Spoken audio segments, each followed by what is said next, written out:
Subhanahu wa ta'ala dengan nama-namanya yang husna dan sifat-sifatnya yang mulia. Kita mohon kepada Allah Subhanahu wa ta'ala agar senantiasa diberikan taufik, diberikan keistiqamahan hingga kita dipertemukan dengan bulan Ramadan. Semoga Allah Subhanahu wa ta'ala menyampaikan bulan Ramadan kepada kita semuanya dan menerima amal ibadah kita. Allahumma amin.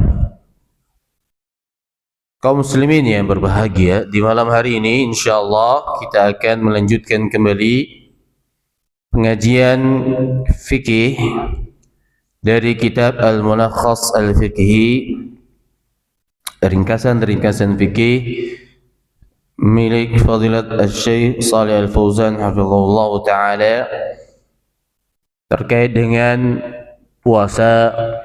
Di malam hari ini masuk babun fi mufsidatis shaum, bab tentang hal-hal yang merusak puasa.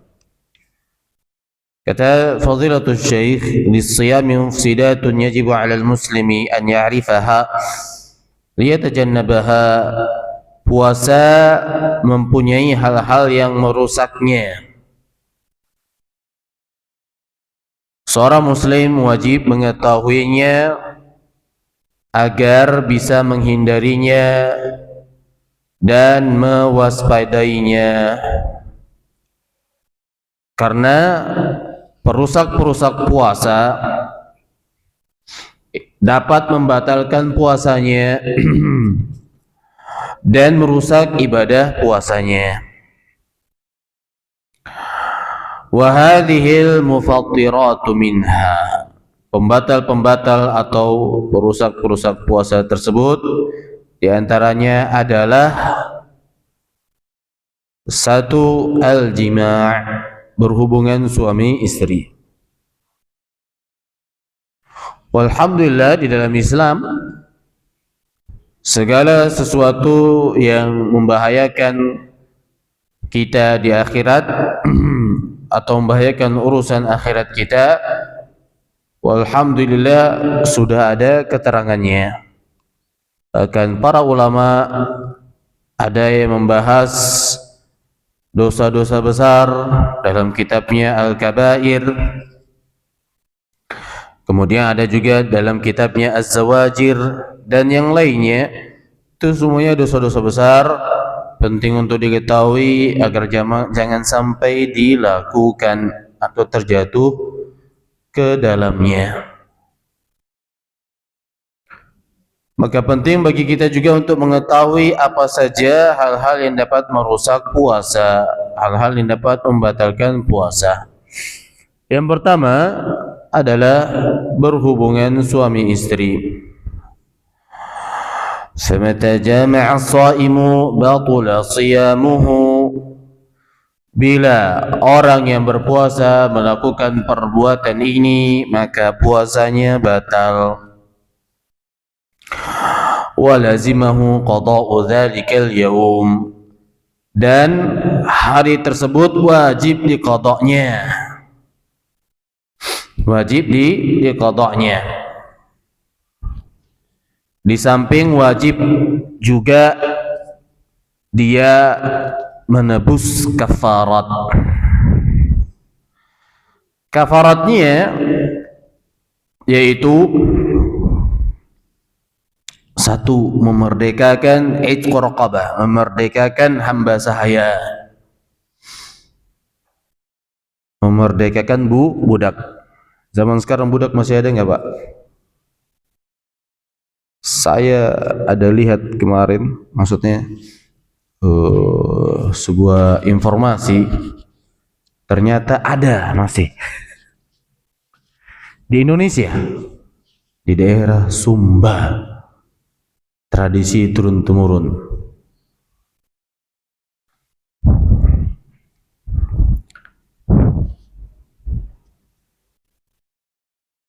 Yang pertama, memerdekakan hamba sahaya.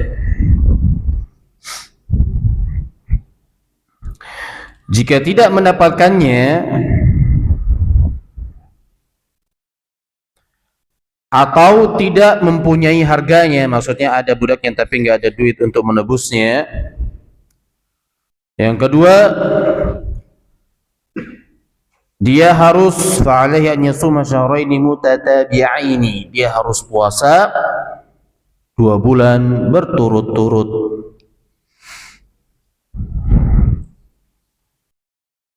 Berpuasa 2 bulan berturut-turut.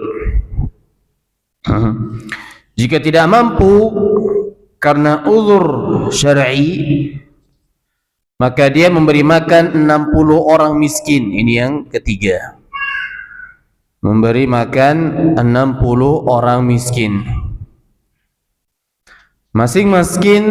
Masing-masing si miskin itu diberikan setengah sa' makanan pokok di sebuah daerah tersebut. Berarti 2 mud dari makanan pokok di sebuah daerah tersebut, beras, atau boleh juga makanan jadi. Hukumannya berat karena yang dia lakukan juga nikmatnya luar biasa, berani lagi dia lakukan. Maka hukumannya yang pertama, memerdekakan hamba sahaya. Kalau tidak bisa, maka dia puasa 2 bulan berturut-turut. Kalau tidak bisa, maka dia memberikan makan 60 orang miskin. 60 orang miskin.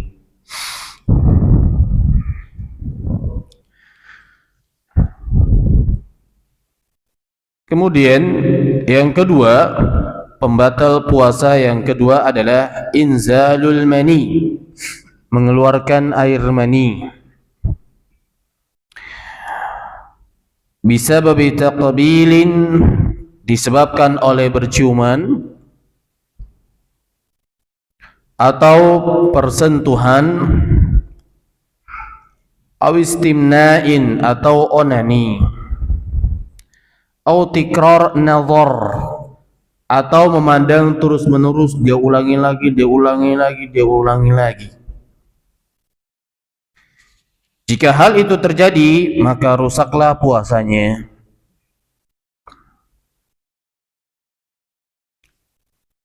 Dia wajib mengqadanya tanpa kafarat.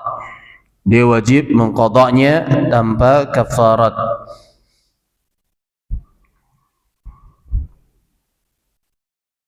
Karena kafarat hanya berlaku untuk hubungan suami istri. Wal naimu idza ihtalama, jika seorang tidur dan bermimpi yang menyebabkan air maninya keluar, maka puasanya tetap sah.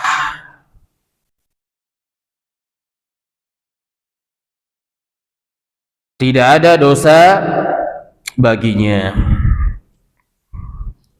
Karena hal tersebut terjadi tanpa keinginannya. Namun dia wajib mandi junub.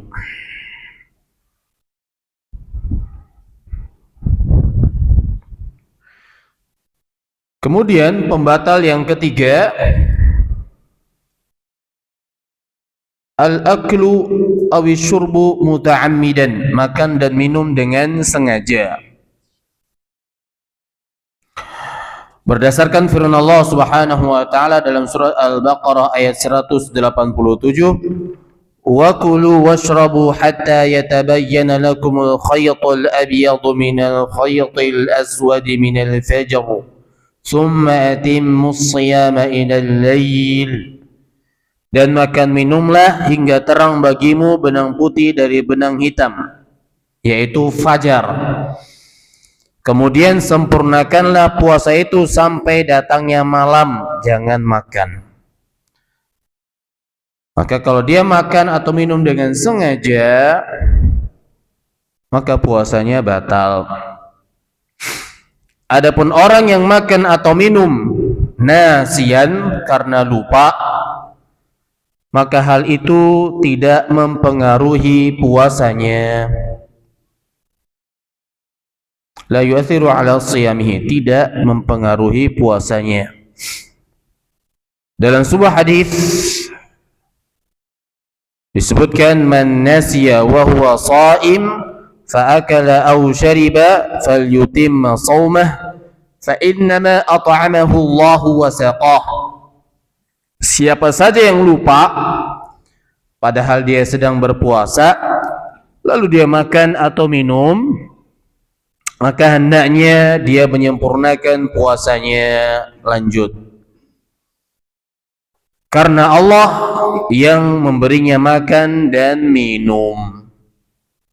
Lupa kita tidak bisa kontrol. Maka syariat Islam, walhamdulillah, Allah subhanahu wa ta'ala, sebagaimana yang telah kita ketahui, kasih sayangnya itu lebih dominan daripada amarah murkanya. Rahmat Allah mengalahkan amarah murka Allah. Jadi kalau lupa, dilanjutkan puasanya, karena itu rezeki Allah, kasih dia makan kalau dia lupa makan, atau kasih dia minum kalau lupa lalu dia minum. Meskipun itu semangkok full baru dia ingat, semangkok bakso.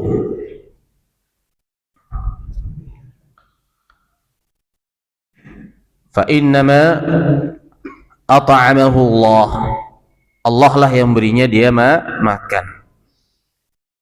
Tapi kalau sudah diingatin, jangan juga, ya Allah tanggungnya, udah pertengahan di sini, kenapa enggak? Nah itu enggak seperti itu. Dia keluarkan. Kemudian berikutnya, wa mimma yuftirus shaim, termasuk perkara-perkara yang membatalkan puasa, kategori yang ketiga tadi, makan dan minum dengan sengaja, adalah isalul ma'i wa nahwihi ilal jawfi an tariqil anf, memasukkan air ke dalam perut melalui hidung. Yang ini disebut dengan as-sa'uq. Dan memasukkan zat makanan yang menguatkan tubuh kita melalui jalan urat nadi. Juga suntikan darah pada orang yang berpuasa. Semuanya membatalkan puasa karena hal tersebut adalah makanan baginya, meskipun dia tidak mengunyahnya, tidak masuk lewat mulut.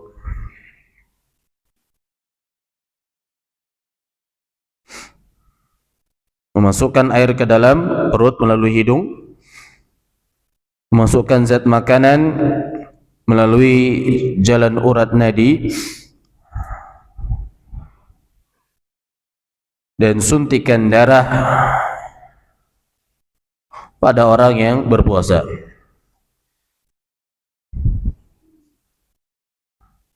Kemudian wa min dzalika aidan, termasuk yang membatalkan puasa adalah suntik yang menguatkan orang yang berpuasa, karena ia berfungsi sama dengan makanan, membuat dia jadi kuat lagi. Maka hal ini termasuk merusak puasanya.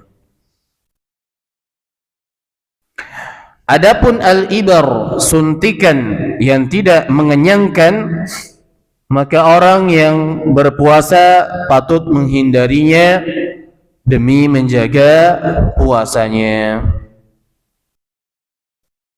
Berdasarkan sabda Nabi SAW, "Da' ma yuribuka ila ma la yuribuka." Tinggalkan apa yang meragukanmu kepada apa yang tidak meragukanmu. Dan kegiatan tersebut bisa dia tunda sampai malam tiba. Bisa dia tunda sampai malam tiba.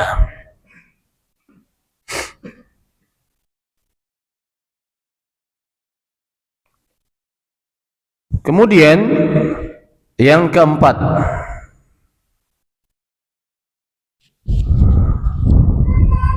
pembatal puasa yang keempat, ikhrajud dami minal badan, mengeluarkan darah dari tubuh,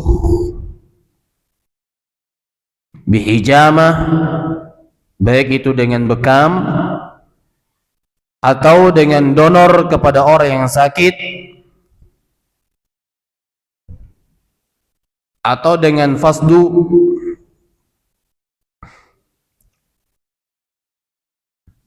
maka ini semuanya membatalkan puasa. Adapun mengeluarkan darah yang sedikit, seperti pengambilan sampel darah untuk pemeriksaan, demikian pula keluarnya darah tanpa keinginannya karena mimisan atau luka atau karena cabut gigi, maka hal ini tidak berpengaruh terhadap puasanya. Kita bacakan saja dulu ya dari kitab beliau, meskipun ada perbedaan pendapat di kalangan ulama. Untuk poin ini ada khilaf di kalangan para ulama.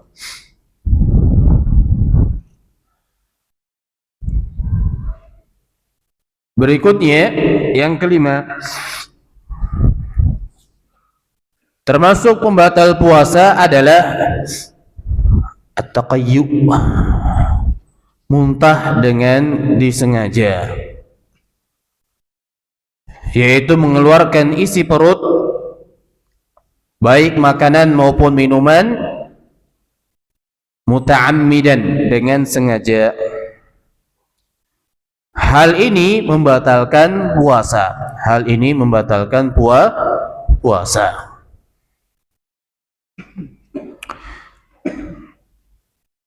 Jadi di sebagian kitab disebutkan garis besarnya atau kaidahnya adalah yang masuk ke dalam tubuh dan menguatkannya, dan juga yang keluar dari tubuh lalu melemahkannya, itu dapat membatalkan puasa.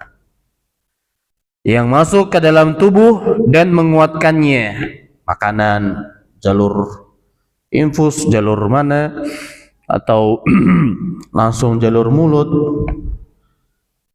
dan segala sesuatu yang keluar dari tubuh dan melemahkannya, seperti darah tadi, kemudian muntah dengan sengaja, maka ini membatalkan, dapat membatalkan puasa.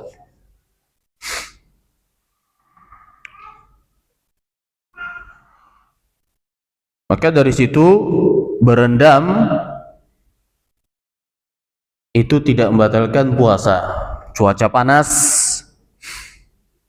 berendam di bathtub bagi yang punya, kalau nggak punya ya masuk ke dalam drum, ya kan?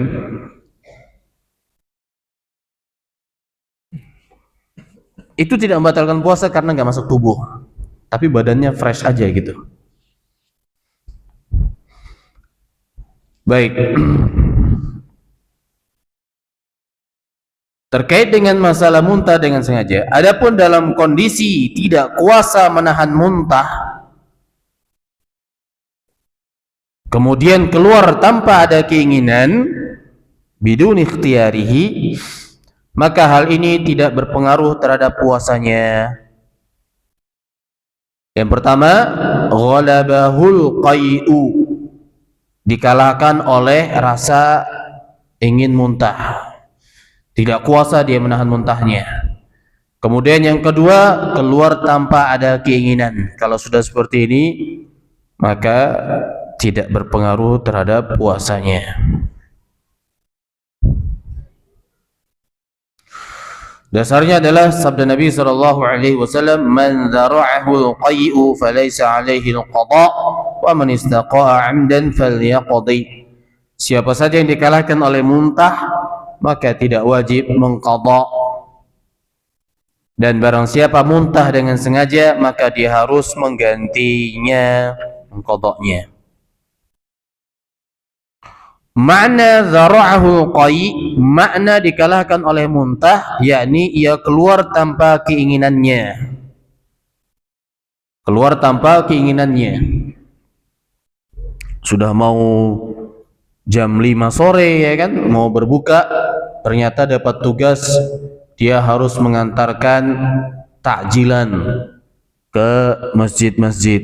Naiklah mobil dia nggak kuat naik mobil. Depan, belakang, tengah, semua aromanya jeruk. Aroma yang sangat legend, damage katanya. Wah, ada pening. Mendingan di atas mobil aja katanya. Tapi ada saya punya teman itu, dia baru naik angkot, jalan keluar gerbang udah keluar. Tapi kalau di laut, tidak ada yang dapat mengalahkannya. Memang orang laut. Kita di laut setengah mati, dia di daratan setengah mati.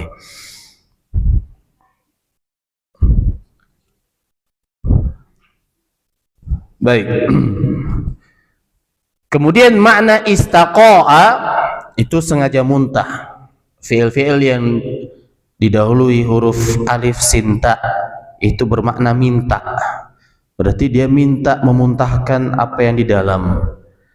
Ada keinginan, ada kesengajaan. Nah, kalau istaqa'a yang seperti ini baru dia mengqadanya. Kemudian orang yang sedang berpuasa patut menghindari penggunaan celak. Kata Fadilatul Syekh, patut untuk menghindari al-iktihal, penggunaan celak, dan mengobati matanya dengan obat tetes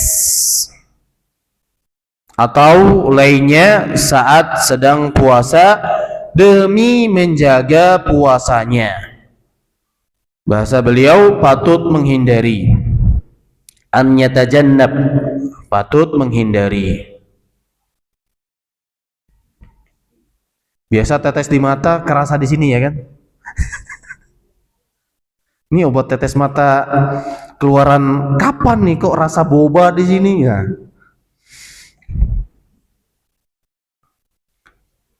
Kemudian orang yang sedang berpuasa tidak berkumur dan beristinsyak, alias memasukkan air ke dalam hidung saat berwudu secara berlebihan.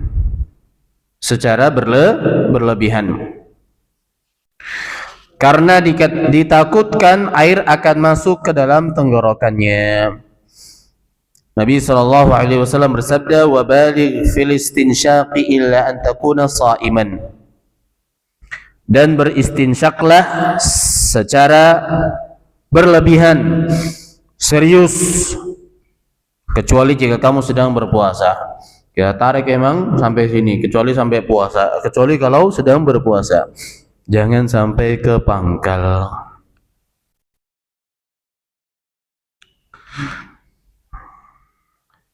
Kemudian kata beliau, siwak la yu'athiru 'ala shiyam.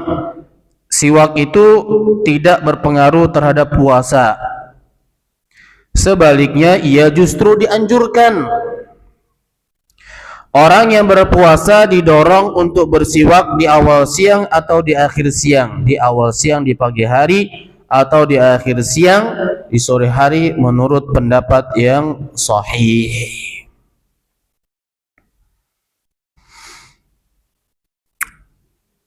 Ini juga termasuk bagian dari adab ya.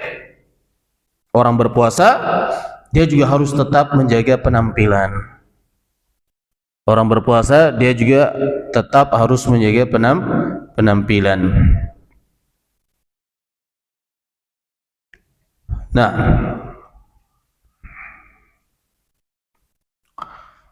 berikutnya, seandainya ada debu atau lalat yang masuk ke tenggorokannya, maka ia tidak berpengaruh terhadap puasanya.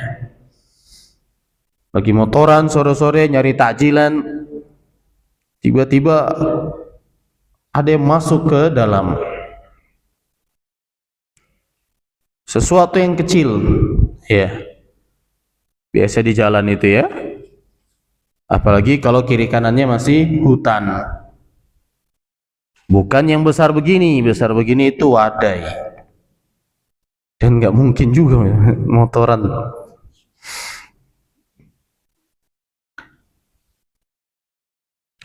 Berikutnya, orang yang berpuasa patut menjauhi ghibah.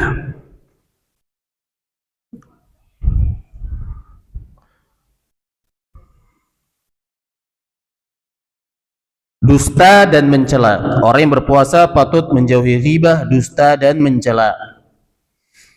Jika seseorang mencacinya atau mencelanya, hendaknya dia menjawab, inni shaim. Sesungguhnya saya sedang berpuasa.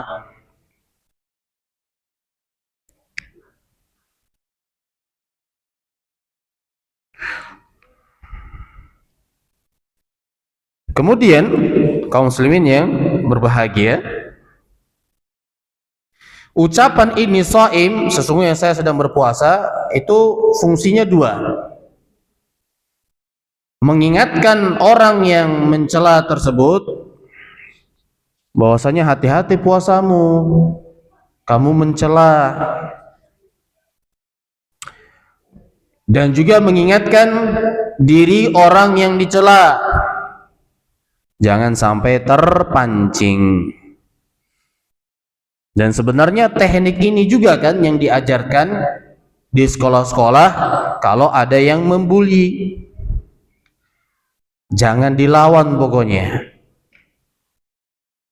Iyain aja biar cepat.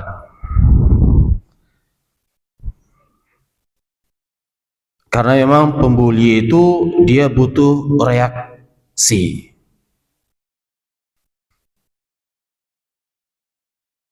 Kemudian sebagian orang mungkin mudah meninggalkan makanan dan minuman, namun sulit baginya meninggalkan kata-kata dan perbuatan-perbuatan buruk yang biasa dijalaninya. Sallallahu alaihi wasallam. Maka dari sini sebagian salafun salih itu berkata, ahwanus siyami tarku ta'ami wasyarab. Puasa paling ringan adalah meninggalkan makanan dan minuman. Itu puasa paling ringan, meninggalkan makanan dan minuman. Level yang terberat yaitu tadi, jaga mulut.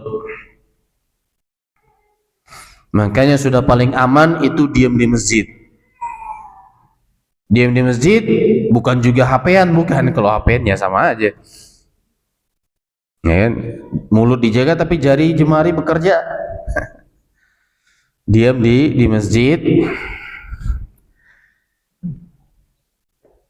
jauh dari teman-temannya.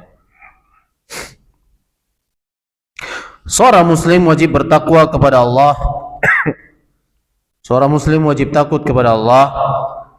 Seorang muslim wajib merasakan kebesaran Allah Subhanahu wa taala, wajib mengagungkan Allah Subhanahu wa taala, dan wajib merasakan pengawasan Allah Subhanahu wa taala terhadapnya.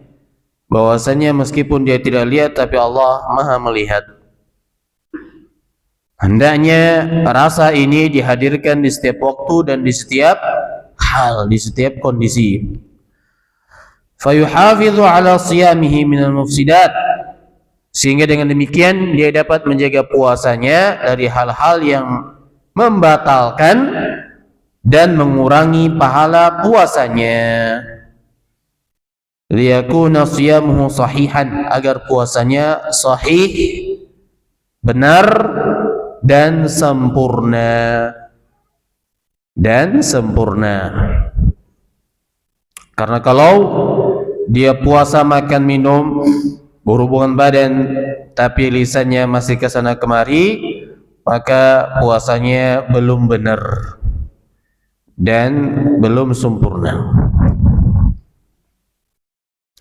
Lalu kata beliau, wa yanbaghi lis-sha'im, seorang yang berpuasa patut menyibukkan diri dengan zikir kepada Allah, membaca Al-Quran, dan memperbanyak ibadah-ibadah sunnah.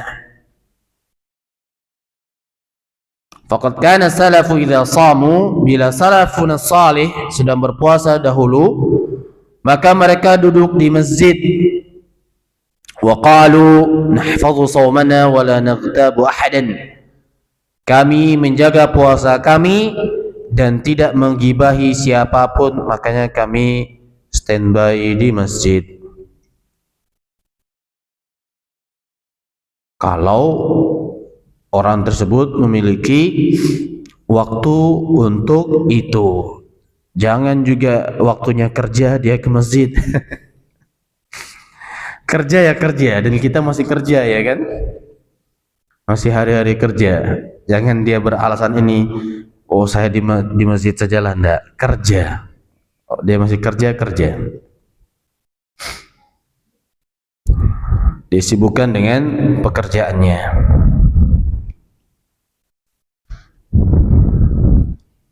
Baik, maka dari sini kalau pola pikirnya sudah terbentuk, seharusnya dengan berpuasa itu membuat dia semangat melakukan rutinitasnya, bukan malah malas. Kalau dia malas melakukan rutinitasnya, berarti ada yang salah dalam dia melakukan tahapan demi tahapan dalam berpuasanya. Bisa jadi sahurnya kemalaman. Sahur, sebagaimana telah kita bahas di pekan lalu, disunahkan di akhir waktu. Kalau dia sahurnya jam 2 ya selesai. Nah, kemudian berikutnya Fadilatul Syekh membawakan sabda Nabi sallallahu alaihi wasallam, "Man lam yada' qaula az-zuri wal 'amala bih, falaysa lillahi hajatun fi an yada'a ta'amahu wa syarabah." Siapa yang tidak meninggalkan ucapan dusta dan perbuatan-perbuatan dusta, perbuatan-perbuatan buruk, maka Allah tidak perlu dengan puasanya yang kualitasnya hanya menjaga diri agar tidak makan, minum, dan berhubungan badan. Hal itu karena mendekatkan diri kepada Allah dengan meninggalkan perkara-perkara yang mubah di selain waktu berpuasa tidaklah menjadi sempurna kecuali setelah mendekatkan diri kepada Allah dengan meninggalkan apa yang diharamkan oleh Allah di setiap keadaan, berupa dusta, kezaliman, dan pelanggaran terhadap harta, darah, dan kehormatan manusia.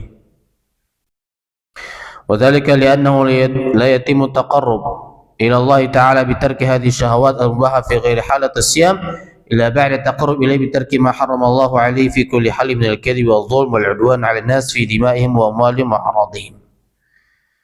Jadi di luar bulan Ramadan yang namanya dusta dilarang, ghibah dilarang, apalagi di bulan Ramadan.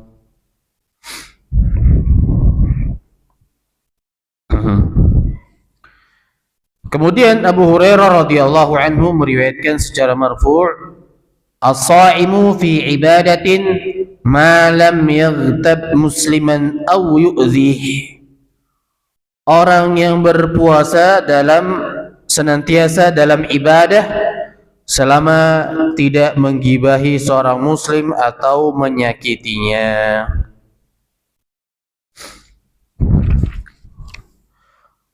Kemudian wa an Anas, dari Anas beliau berkata, ma shama, tidaklah berpuasa orang yang selalu memakan daging manusia.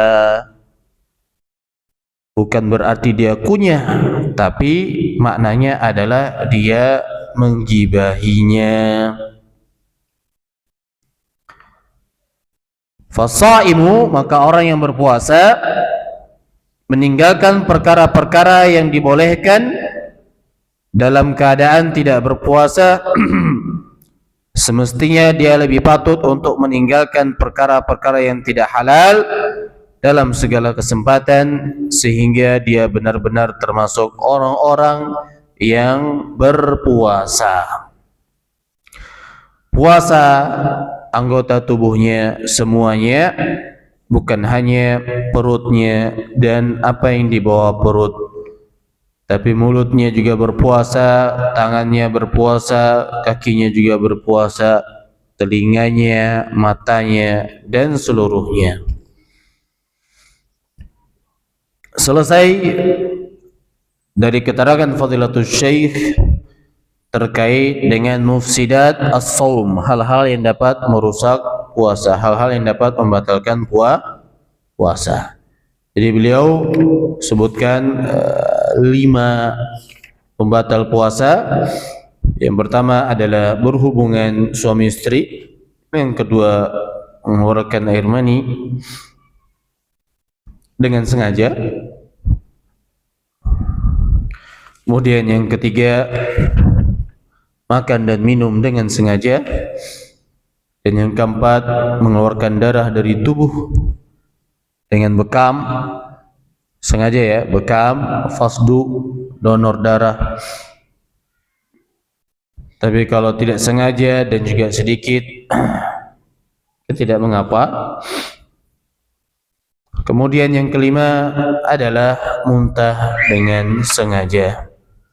Dan sebenarnya di kitab-kitab lain masih ada lagi pembatal-pembatal puasa, tapi kita bacakan saja dulu dari buku panduan utama kita ini.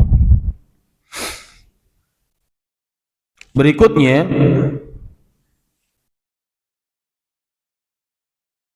babun fi bayani ahkamil qada'i lis-shiyam. Bab tentang hukum-hukum qada' puasa. 1938, azan 40-an ya. Lihat 40-an.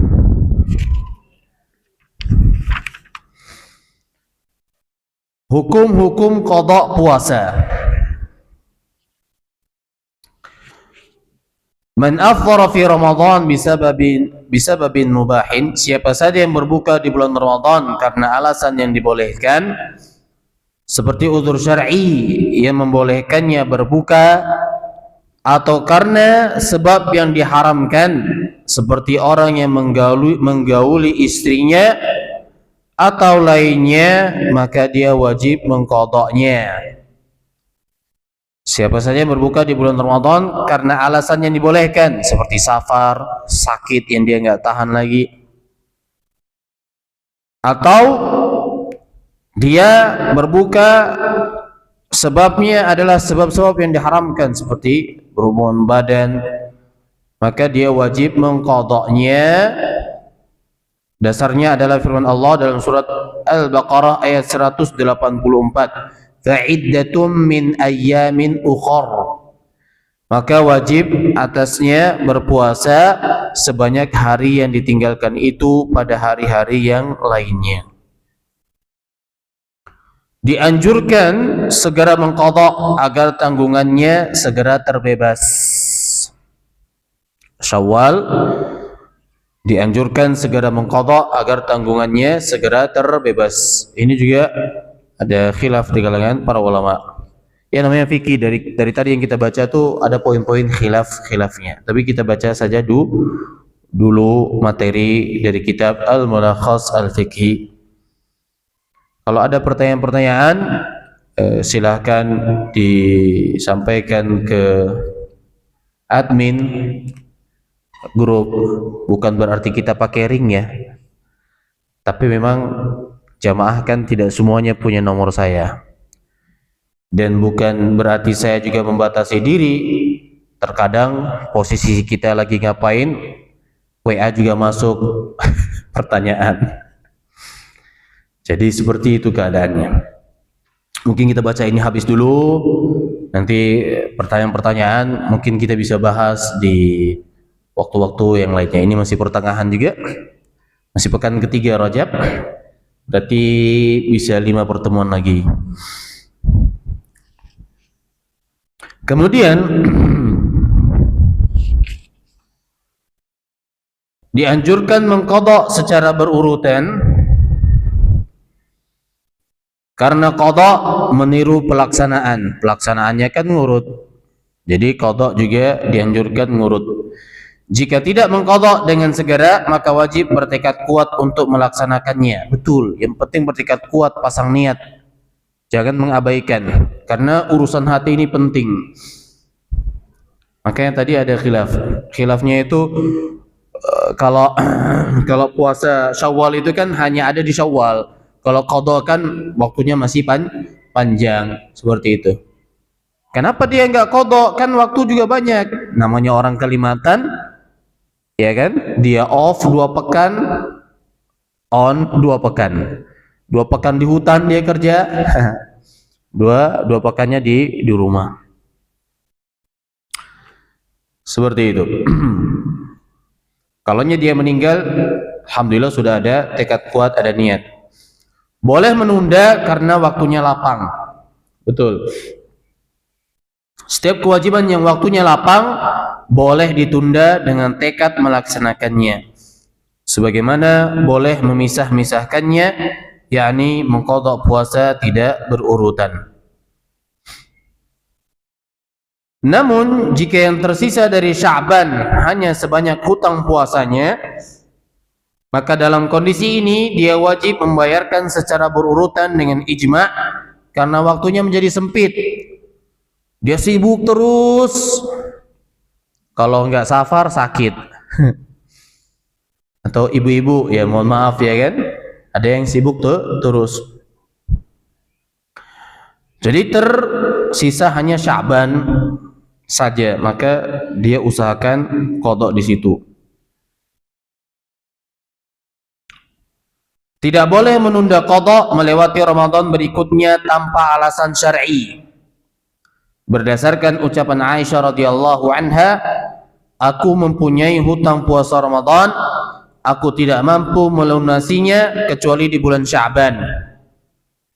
Alasannya karena kedudukan Rasulullah SAW di sisiku. Maksudnya apa?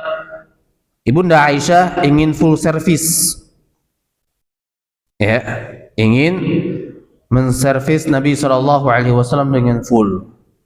Kenapa di Sya'ban beliau baru bayar? Karena Ibunda Aisyah tahu Nabi SAW di bulan Sya'ban itu macam Ramadan lah, kurang lebih 11-12. Puasanya banyak. Banyak. Nah, itu kesempatan. Jadi bapak ibu di rumah bisa itu diatur kesepakatannya. Diomongkan baik-baik, diawali dengan minum teh. Jangan hanya gara-gara ini merengut aja. Baik. Sampai di sini karena waktunya juga sudah habis. Insyaallah kita lanjut di pertemuan berikutnya terkait dengan ahkam al-qadha lis-shiyam, hukum-hukum qadha puasa. Wassallallahu ala nabiyyina Muhammadin wa ala alihi wa sahbihi wasallam. Wassalamu alaikum warahmatullahi wabarakatuh.